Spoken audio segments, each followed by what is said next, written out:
جن کو آتا نہیں دنیا میں کوئی فن تم ہو، نہیں جس قوم کو پروائے نشے من تم ہو، بجلیاں جس میں ہو آسودہ وہ خرمن تم ہو، اور بیچ کھاتے ہیں جو اسلاف کے مدفن تم ہو رونق و نام جو قبروں کی تجارت کر کے،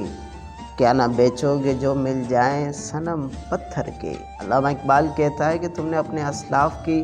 جو بھی یادیں تھیں وہ تم نے غیروں کو بیچ دی، اور تم کاروبار کر رہے ہو اپنے اسلاف کی یادوں کو، اور ان کی جو قبریں ہیں ان پر کاروبار کر رہے ہو آپ، اور آپ بھول چکے ہو کہ آپ کے اسلاف کیا تھے۔ آپ نے ان کو بیچ دیا ہے، ان کی کہانیوں کو، ان کی کتابوں کو آپ نے بیچ دیا ہے، اور آپ اس پہ کاروبار کر رہے ہو۔ آپ کو پتہ نہیں کہ آپ کے اسلاف کیا تھے اور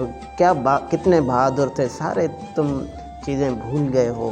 ان کو یاد کرو۔